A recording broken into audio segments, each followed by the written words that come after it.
Om Shanti 18 December 2025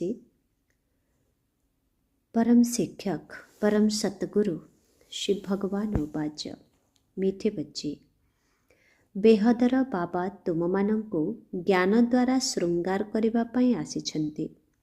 तेणु उच्च पद पाइबा पई सर्वदा श्रृंगार युक्त होई रुह। आजिर प्रश्न, केउं संतानमानंकु देखि बेहदर बाबा बहुत खुशी हेउछन्ति? उत्तर, जेउं संतानमाने सेवा करिबा पई सर्वदा प्रस्तुत रहिछन्ति, अलौकिक एवं पारलौकिक उभय पितांकु संपूर्ण अनुकरण करुछन्ति, ज्ञान जोग द्वारा आत्मा को श्रृंगार करुछन्ति, पतित मानंकु पावन करिबार सेवा करुछन्ति। एहिभଳି संतान मानंकु देखि बेहदर बाबा बहुत खुशी हेउछन्ति।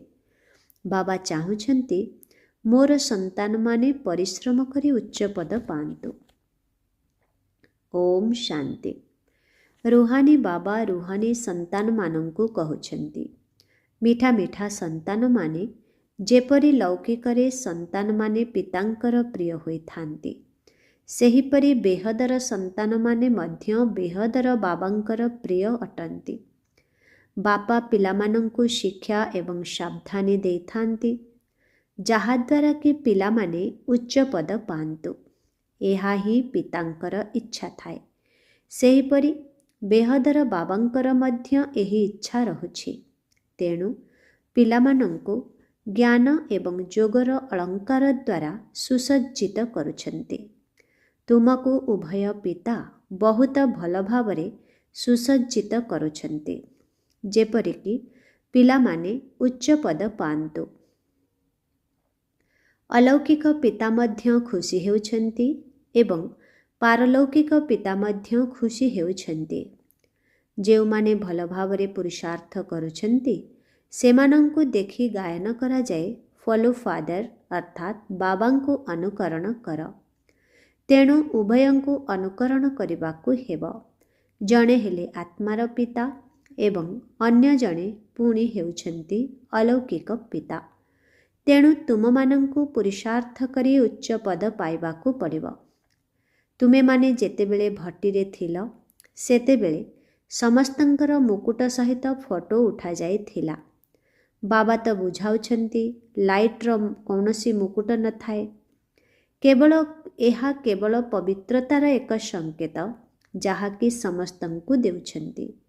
एपरि नुहे जे कौनसी धला लाइट्र मुकुट रहिछि, एहाकु पवित्रतार चिन्ह बोली बुझा जाउछि।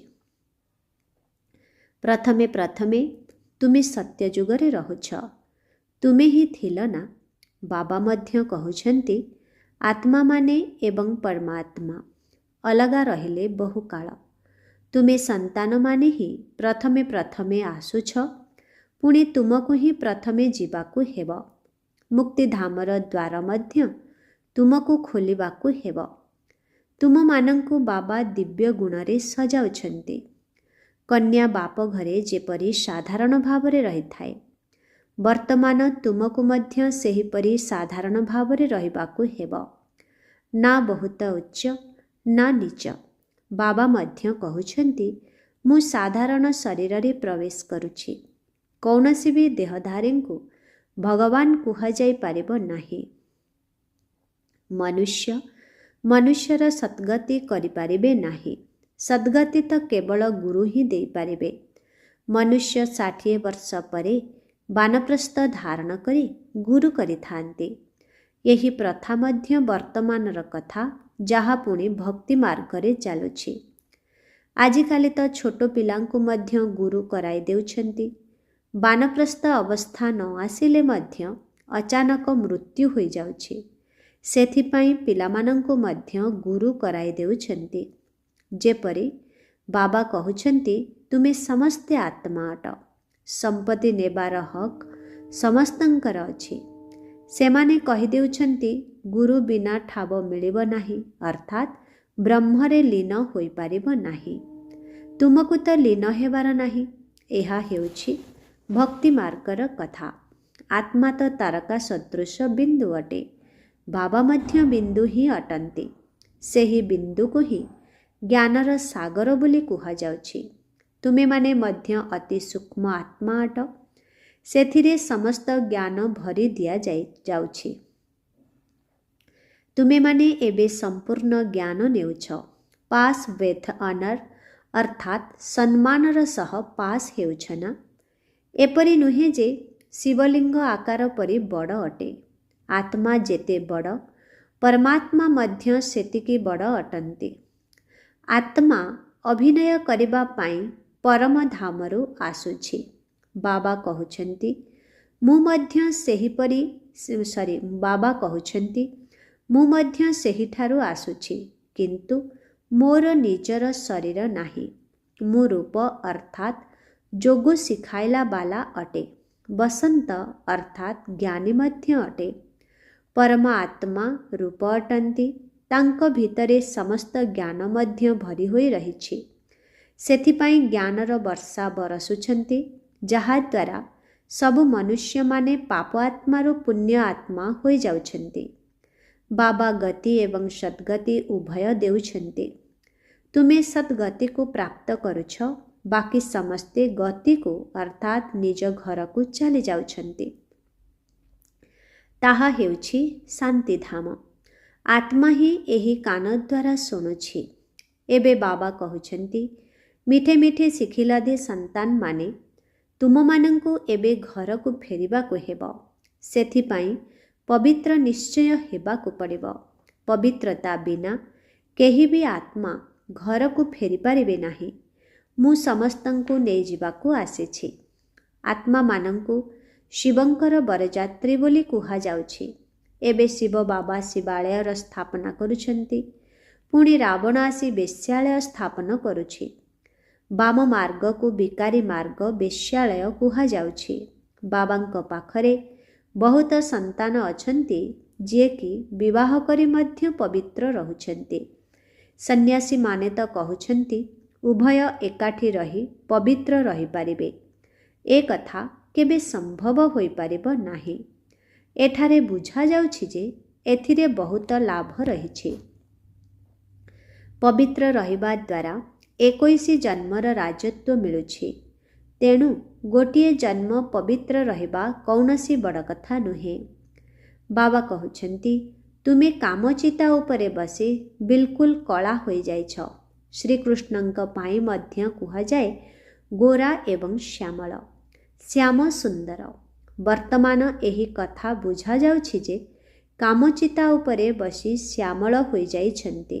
पुणी तांकु गाँर पिला मध्य कुहा जाउछि। वास्तवरे ये दादा गाँर पिला थिले ना। कृष्ण तो होई पारिबे नाही। एहांकर ही बहुत जन्मर अंतिम जन्मरे बाबा प्रवेश करी गोरा करुछंती।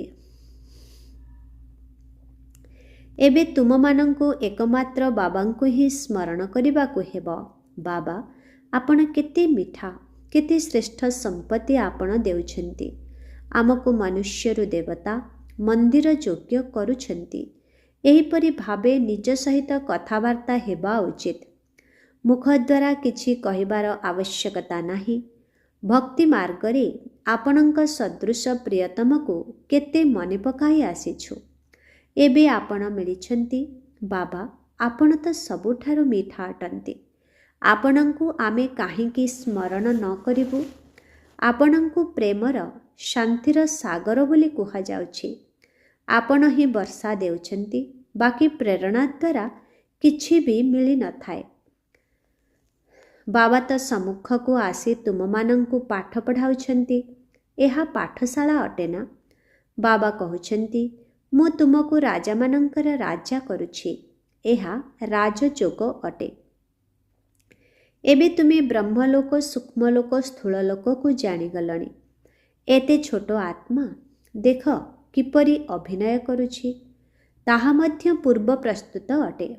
एहाकु अनादि अविनाशी विश्व नाटक बोली कुहा जाउछि। ड्रामार चक्र घूरी चलिछि। एथिरे संशयर कौनसी कथा नाही।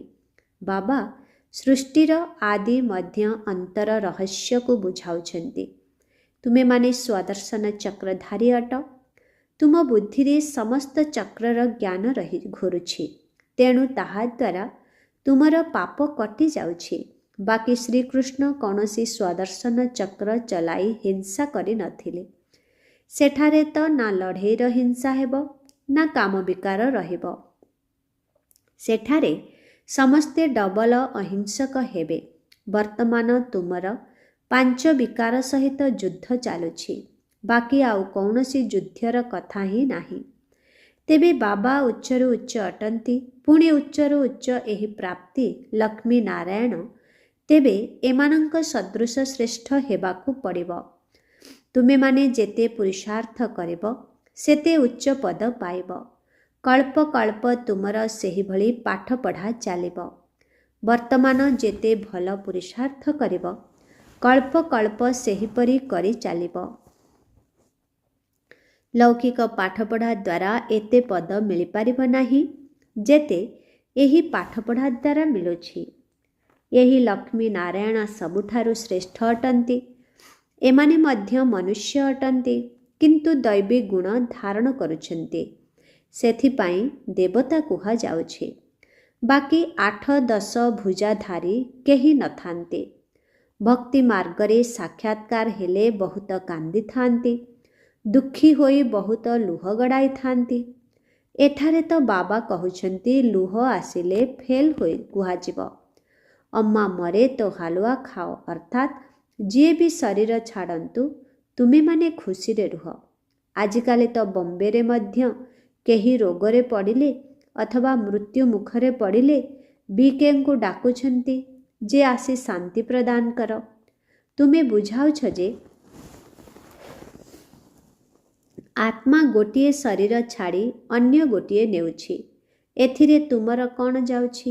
କାନ୍ଦିବା ଦ୍ୱାରା କ'ଣ ଫାଇଦା ହେବ? କହୁଛନ୍ତି ଏହାଙ୍କୁ କାଳ ଖାଇଗଲା। ବାସ୍ତବରେ ଏପରି କୌଣସି ଜିନିଷ ନାହିଁ। ଏଠାରେ ତ ଆତ୍ମା ସ୍ୱତଃ ଗୋଟିଏ ଶରୀର ଛାଡ଼ି ଚାଲି ଯାଉଛି। ନିଜର ସମୟ ଅନୁସାରେ ଶରୀର ଛାଡ଼ି ଚାଲି ଯାଇଥାଏ। ବାକି କାଳ ବୋଲି କୌଣସି ଜିନିଷ ନାହିଁ। ସତ୍ୟ ଯୁଗରେ ଗର୍ଭ ମହଲ ଥାଏ। ସେଠାରେ ଦଣ୍ଡର କୌଣସି କଥା ହିଁ ନାହିଁ। ସେଠାରେ ତୁମର କର୍ମ ଅକର୍ମ ହୋଇଥାଏ। ସେଠାରେ ମାୟା ହିଁ ରହିବ ନାହିଁ, ଯାହାଫଳରେ ବିକର୍ମ ହେବ। ତୁମେମାନେ ବିକର୍ମାଜିତ ହେଉଛ। ପ୍ରଥମେ ବିକର୍ମାଜିତ ସମ୍ବତ ଚାଲିବ। ପୁଣି ଭକ୍ତି ମାର୍ଗ ଆରମ୍ଭ ହେଲେ ରାଜା ବିକ୍ରମ ସମ୍ବତ ଆରମ୍ଭ ହେବ। ବର୍ତ୍ତମାନ ତୁମେମାନେ ପୂର୍ବରୁ କରୁଥିବା ବିକର୍ମ ଉପରେ ବିଜୟ ପ୍ରାପ୍ତ କରୁଛ। ନାମ ରଖାଯାଇଛି ବିକର୍ମାଜିତ। ପୁଣି ଦ୍ୱାପର ଯୁଗରେ ବିକର୍ମ ରାଜା ହୋଇଥାନ୍ତି। ପୁଣି ଦ୍ୱାପର ଯୁଗରେ ବିକ୍ରମ ରାଜା ହୋଇଥାନ୍ତି। ବିକର୍ମ କରି ଚାଲିଥାନ୍ତି। ଯେପରି ଛୁଞ୍ଚିରେ ଯଦି କଳଙ୍କି ଲାଗିଥିବ, ତେବେ ଚୁମ୍ବକ ଟାଣିବ ନାହିଁ, ସେହିପରି ତୁମମାନଙ୍କର ଯେତିକି ପାପରୂପୀ କଳଙ୍କ ଛାଡ଼ିଥିବ, ସେତିକି ଚୁମ୍ବକ ଟାଣିବ। ବାବା ତ ସମ୍ପୂର୍ଣ୍ଣ ପବିତ୍ର ଅଟନ୍ତି। ତୁମମାନଙ୍କୁ ମଧ୍ୟ ଯୋଗବଳ ଦ୍ୱାରା ପବିତ୍ର କରୁଛନ୍ତି। ଯେପରି ଲୌକିକ ପିତା ମଧ୍ୟ ସନ୍ତାନକୁ ଦେଖି ଖୁସି ହୋଇଥାନ୍ତି, ସେହିପରି ବେହଦର ବାବା ମଧ୍ୟ ପିଲାମାନଙ୍କ ସେବାରେ ଖୁସି ହେଉଛନ୍ତି। ପିଲାମାନେ ବହୁତ ପରିଶ୍ରମ ମଧ୍ୟ କରୁଛନ୍ତି। ତୁମମାନଙ୍କୁ ସେବାରେ ତ ସର୍ବଦା ପ୍ରସ୍ତୁତ ରହିବା ଉଚିତ। ତୁମେମାନେ ହେଲ ପତିତମାନଙ୍କୁ ପାବନ କରୁଥିବା ଈଶ୍ୱରୀୟ ମିଶନ। ଏବେ ତୁମେମାନେ ଈଶ୍ୱରୀୟ ସନ୍ତାନ ହୋଇଛ। ବାବା ହେଲେ ବେହଦର ପିତା ଏବଂ ତୁମେ ସମସ୍ତେ ଭାଇ ଭଉଣୀ ହୋଇଗଲ। ବାସ୍, ତୁମମାନଙ୍କର ଆଉ କୌଣସି ସମ୍ବନ୍ଧ ନାହିଁ। ମୁକ୍ତିଧାମରେ ବାବା ଏବଂ ତୁମେ ଆତ୍ମା ଭାଇ ଭାଇ ହିଁ ରହିବ। ପୁଣି ତୁମେ ସତ୍ୟଯୁଗକୁ ଯାଉଛ। ସେଠାରେ ଗୋଟିଏ ପୁଅ ଗୋଟିଏ ଝିଅ ଜନ୍ମ ନେବେ। ବାସ୍, କିନ୍ତୁ ଏଠାରେ ତ ବହୁତ ସମ୍ବନ୍ଧ ରହିଛି, ଚାଚା, ମାମା, କାକା ଇତ୍ୟାଦି। ବ୍ରହ୍ମଲୋକ ତ ହେଉଛି ସୁଇଟ୍ ହୋମ୍, ମୁକ୍ତିଧାମ। ସେଠାକୁ ଯିବା ପାଇଁ ମନୁଷ୍ୟ କେତେ ଯଜ୍ଞ ତପ ଆଦି କରୁଛନ୍ତି, କିନ୍ତୁ ଘରକୁ ତ କେହି ବି ଯାଇପାରିବେ ନାହିଁ। ଏମିତି ତ କାହାଣୀ ବହୁତ ଶୁଣାଇଥାନ୍ତି, କିନ୍ତୁ ସମସ୍ତଙ୍କର ସଦ୍ଗତି ଦାତା ତ କେବଳ ଜଣେ ହିଁ ଅଟନ୍ତି, ଦ୍ୱିତୀୟ କେହି ନାହାନ୍ତି। ଏବେ ତୁମେ ସଙ୍ଗମ ଯୁଗରେ ଅଛ। ଏଠାରେ ଢେର ମନୁଷ୍ୟ ଅଛନ୍ତି। ସତ୍ୟ ଯୁଗରେ ତ ବହୁତ କମ୍ ରହିବେ। ସ୍ଥାପନା ପରେ ପୁଣି ବିନାଶ ହେବ। ଏବେ ଅନେକ ଧର୍ମ ରହିଛି, ତେଣୁ କେତେ ହଙ୍ଗାମା ହେଉଛି। ତୁମେମାନେ ସେଠାରେ ଶତକଡ଼ା 100 ସମୃଦ୍ଧିଶାଳୀ ଅର୍ଥାତ୍ ଧନବାନ ଥିଲ। ପୁଣି 84 ଜନ୍ମ ପରେ 100% ଦରିଦ୍ର ହୋଇଯାଇଛ। ଏବେ ବାବା ଆସି ସମସ୍ତଙ୍କୁ ଜାଗ୍ରତ କରୁଛନ୍ତି। ବାବା କହୁଛନ୍ତି, ଏବେ ଜାଗ୍ରତ ହୁଅ, ସତ୍ୟଯୁଗ ଆସୁଛି।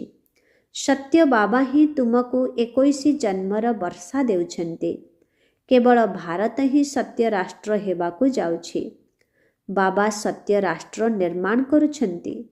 ପୁଣି ମିଥ୍ୟା ରାଷ୍ଟ୍ର କିଏ କରୁଛି? 5 ବିକାର ରୂପୀ ରାବଣ। ରାବଣର କେତେ ବଡ଼ ପୁତଳିକା ତିଆରି କରୁଛନ୍ତି, ତାକୁ ପୁଣି ଜଳାଉଛନ୍ତି। କାହିଁକି ନା ଇଏ ତୁମର ପ୍ରଥମ ନମ୍ବରର ଶତ୍ରୁ ଅଟେ। ମନୁଷ୍ୟମାନଙ୍କୁ ଏକଥା ଜଣା ନାହିଁ ଯେ କେବେଠାରୁ ରାବଣ ରାଜ୍ୟ ଆରମ୍ଭ ହେଲା। ବାବା ବୁଝାଉଛନ୍ତି, ଅଧା କଳ୍ପ ରାମ ରାଜ୍ୟ ଏବଂ ଅଧା କଳ୍ପ ରାବଣ ରାଜ୍ୟ ଚାଲୁଛି। ବାକି ରାବଣ କୌଣସି ମନୁଷ୍ୟ ନୁହେଁ ଯାହାକୁ ମାରିବାକୁ ପଡ଼ିବ। ବର୍ତ୍ତମାନ ସାରା ଦୁନିଆ ଉପରେ ରାବଣର ରାଜ୍ୟ ଚାଲିଛି। ବାବା ଆସି ରାମରାଜ୍ୟର ସ୍ଥାପନା କରୁଛନ୍ତି।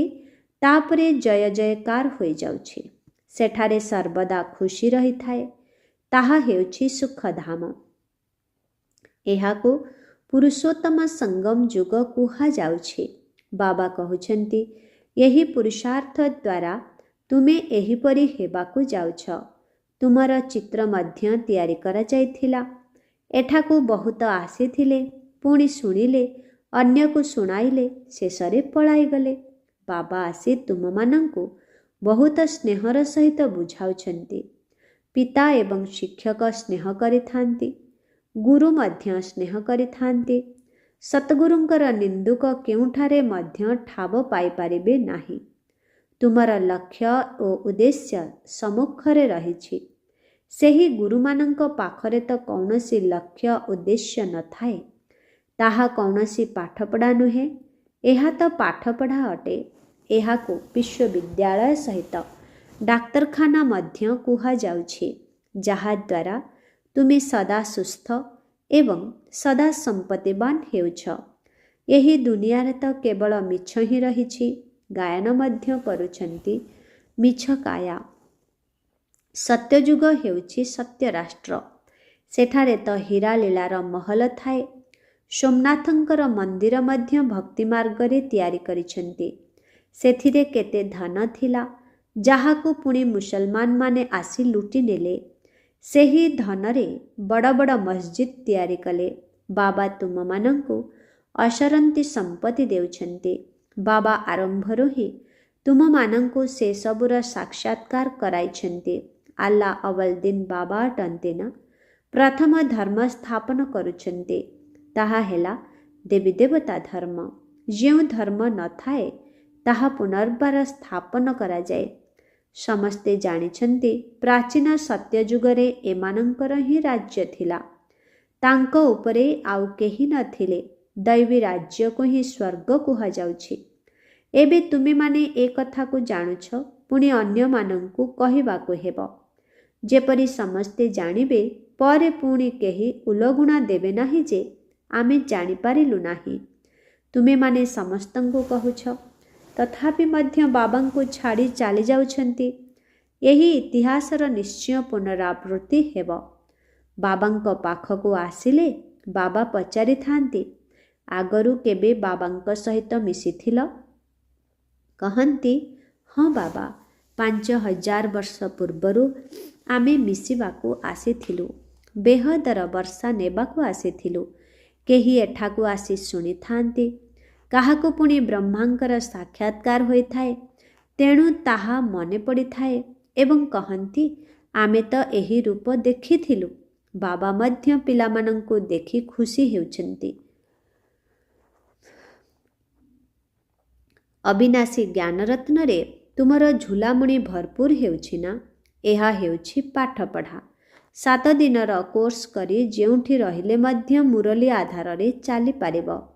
7 ଦିନ ଭିତରେ ଏତିକି ନିଶ୍ଚିତ ବୁଝାଇବା ଦରକାର ଯାହାକି ମୁରଲୀକୁ ବୁଝିପାରିବେ। ବାବା ତ ପିଲାମାନଙ୍କୁ ସବୁ ରହସ୍ୟ ଭଲ ଭାବରେ ବୁଝାଇ ଚାଲିଛନ୍ତି। ଆଚ୍ଛା, ମିଠେ ମିଠେ ଶିଖିଲାଧେ ସନ୍ତାନମାନଙ୍କ ପ୍ରତି ମାତା ପିତା ବାପ ଦାଦାଙ୍କର ମଧୁର ସ୍ନେହ ସମ୍ପନ୍ନ ଶୁଭେଚ୍ଛା ଏବଂ ସୁପ୍ରଭାତ। ଆତ୍ମିକ ପିତାଙ୍କର ଆତ୍ମିକ ସନ୍ତାନମାନଙ୍କୁ ନମସ୍ତେ। ଆତ୍ମିକ ସନ୍ତାନମାନଙ୍କର ଆତ୍ମିକ ପିତାଙ୍କୁ ଓମ୍ ଶାନ୍ତି। Good morning. ନମସ୍ତେ ନମସ୍ତେ ନମସ୍ତେ ନମସ୍ତେ ନମସ୍ତେ। शुक्रिया बाबा, शुक्रिया। ओम शांति। धारणा पाई मुख्य सार 1 नंबर। स्वदर्शन चक्र घुराई अनेक जन्मर पाप को भस्म करने को हेब। आत्मिक पाठपढ़ा द्वारा निजर पद को श्रेष्ठ करने को हेब। कौनसी भी परिस्थिति रे लुह गड़ाइबार नाही। 2 नंबर। वर्तमान वानप्रस्थ अवस्था रे रहिबार समय। सेथिपाई वैराग्य वृत्ति को धारण करी बहुत साधारण जीवन यापन करने को हेब। ना बहुत उच्च ना बहुत नीच। घर को फेरी जिबा पाई आत्मा को संपूर्ण पवित्र हेबाकू पड़िब। आजिर वरदान। सर्वदा निजको परिवर्तन करि नेबार विशेषता द्वारा संपर्क एवं सेवा क्षेत्र रे सफल हेउथिबा सफलता मूर्त भव। ଯେଉଁ ପିଲାମାନଙ୍କ ଭିତରେ ନିଜକୁ ପରିବର୍ତ୍ତନ କରି ନେବାର ବିଶେଷତା ରହିଛି ସେମାନେ ସହଜରେ ସୁବର୍ଣ୍ଣଯୁଗୀ ସ୍ଥିତିରେ ପହଞ୍ଚି ଯାଇପାରିବେ। ଯେପରି ସମୟ ଯେପରି ପରିସ୍ଥିତି ସେହି ଅନୁସାରେ ନିଜର ଧାରଣାକୁ ପ୍ରତ୍ୟକ୍ଷ କରିବା ପାଇଁ ନିଜକୁ ପରିବର୍ତ୍ତନ କରିବାକୁ ପଡ଼ିଥାଏ। ତେଣୁ ନିଜକୁ ପରିବର୍ତ୍ତନ କରିନେବା ବାଲା ପିଲାମାନେ ହିଁ ଖାଣ୍ଟି ସୁନା ଅଟନ୍ତି। ଯେପରି ସାକାର ବାବାଙ୍କର ବିଶେଷତାକୁ ତ ତୁମେମାନେ ଦେଖିଛ। ଯେପରି ସମୟ ଯେପରି ବ୍ୟକ୍ତି ସେହିପରି ନିଜର ସ୍ୱରୂପ। ଯଦି ଏହିଭଳି ନିଜର ପିତାଙ୍କୁ ଅନୁକରଣ କରିବ ତେବେ ସେବା କ୍ଷେତ୍ରରେ ଏବଂ ସମ୍ପର୍କ ରଖିବାରେ ସବୁଥିରେ ସହଜ ସଫଳତା ମୂରତ ହୋଇଯିବ। ଓମ୍। ସ୍ଲୋଗନ। ଯେଉଁଠାରେ ସର୍ବଶକ୍ତି ରହିଛି ସେଠାରେ ନିର୍ବିଘ୍ନ ସଫଳତା ସାଥିରେ ଅଛି। ଯେଉଁଠାରେ ସର୍ବଶକ୍ତି ରହିଛି ସେଠାରେ ନିର୍ବିଘ୍ନ ସଫଳତା ସାଥିରେ ଅଛି। ଓମ୍ ଶାନ୍ତି। ଅବ୍ୟକ୍ତ ଇଶାରା। ଏବେ ସମ୍ପନ୍ନ ବା କର୍ମାତୀତ ହେବାର ତୀବ୍ର ଇଚ୍ଛା ପ୍ରକଟ କର। ଯେପରି ସାକାରରେ ଯିବା ଆସିବା କରିବାର ଅଭ୍ୟାସ ସହଜ ହୋଇଯାଇଛି ସେହିପରି ଆତ୍ମାକୁ ନିଜର କର୍ମାତୀତ ଅବସ୍ଥାରେ ସ୍ଥିତ ରହିବାର ଅଭ୍ୟାସ କରିବା ଦରକାର। ଏବେ ଏବେ କର୍ମଯୋଗୀ ହୋଇ କର୍ମ କରିବା ଏବଂ କର୍ମ ସମାପ୍ତ ହେବା ମାତ୍ରକେ ପୁନର୍ବାର କର୍ମାତୀତ ସ୍ଥିତିରେ ସ୍ଥିତ ହୋଇଯିବା ଏହି ଅନୁଭବ ସହଜ ହୋଇଯାଉ। ସର୍ବଦା ଏହି ଲକ୍ଷ୍ୟ ରହୁ ଯେ ମୋତେ କର୍ମାତୀତ ଅବସ୍ଥାରେ ରହିବାକୁ ହେବ। ନିମିତ୍ତ ମାତ୍ର କର୍ମ କରିବା ପାଇଁ କର୍ମଯୋଗୀ ହେଲ, ପୁନର୍ବାର କର୍ମାତୀତ ହୋଇଯାଅ। ଓମ୍ ଶାନ୍ତି।